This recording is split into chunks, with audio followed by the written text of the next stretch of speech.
नमस्ते साथीहरू, सम्पूर्णलाई स्वागत छ मेरो लोकेन्द्र जोशी फेसबुक पेजमा।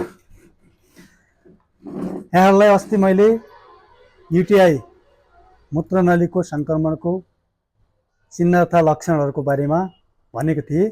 मैले अर्को भिडियोमा चाहिँ तपाईलाई यसको उपचारको बारेमा जानकारी दिनेछु भनेर सल्लाह दिएको थिएँ। भनेपछि आज मेरो टाइम भयो, मैले चाहिँ मूत्रनलीको घरमै यसको कसरी समस्या समाधान गर्ने र कस्तो अवस्था चाहिँ तुरुन्तै हस्पिटल जाने भन्ने कुराहरू तपाईलाई सिकाउँछु। युटिआईको मेन उपचार भनेको त तपाईको डाक्टरको सल्लाह अनुसार एन्टिबायोटिक खाने हो। एन्टिबायोटिकमा तपाईको सिप्रोफ्लोक्सासिलिन भयो, नर्फ्लोक्सासिलिन भयो, अनि सिरो अल्कालिन भयो, जुन चाहिँ 15 ml 1 गिलास पानीमा हाल्ने अनि मिसाउने, दिनमा 2 चोटि खाने हो। त्यो चाहिँ अब मैले यो मेरो भिडियो भने अनुसार हैन कि तपाईले चाहिँ डाक्टरको सल्लाह अनुसार मात्रै खानु पर्यो। डाक्टरले खाऊ भनेपछि युरिन टेस्ट गर्नु पर्यो। युरिनमा चाहिँ तपाईको ब्याक्टेरियाहरू धेरै छ भनेपछि चाहिँ इन्फेक्सन धेरै छ भनेपछि चाहिँ डाक्टरको सल्लाह अनुसार एन्टिबायोटिकहरू खानु पर्यो।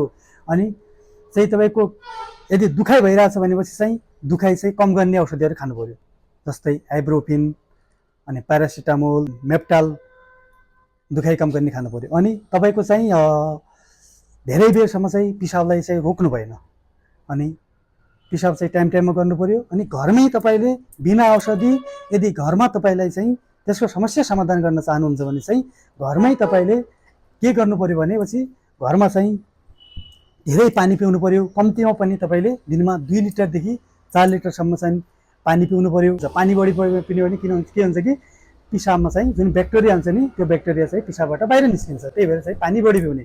अनि पिसाब चाहिँ कहिले पनि नरोक्ने।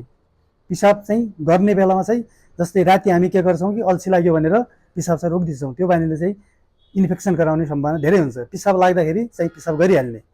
अनि त्यसको कारण भनेको चाहिँ सफा पानी पिउनु पर्यो।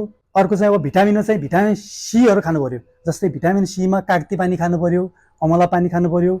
अनि बिहान उठ्दाखेरि चाहिँ मनतातो पानी चाहिँ खानु पर्यो।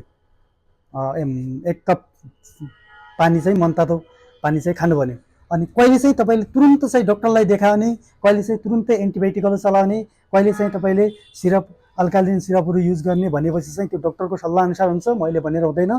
तर तपाईले कस्तो अवस्थामा चाहिँ डाक्टरलाई देखाउने भनेपछि चाहिँ जस्तै तपाईको पिसाब धेरै जलन भइराछ, ब्लडहरू आइराछ, रगत बगिरहेको छ, पिसाब गर्ने ठाउँबाट सेतो पानी बगिराछ भनेपछि चाहिँ, अनि किडनी साइडतिर दुखिरहेको छ, तल्लो पेट चाहिँ धेरै दुखिरहेको छ भनेपछि चाहिँ त्यस्तो अवस्थामा तपाईले चाहिँ तुरुन्तै डाक्टरलाई देखाउनु पर्यो। अब चाहिँ तपाईलाई म चाहिँ अर्को भिडियोमा चाहिँ अर्को रोगको बारेमा, फरक रोगको बारेमा तपाईलाई भन्ने छु। र मेरो फेसबुक पेजलाई फलो गर्नु होला, लाइक गर्नु होला, शेयर गर्नु होला। हस्, नमस्ते।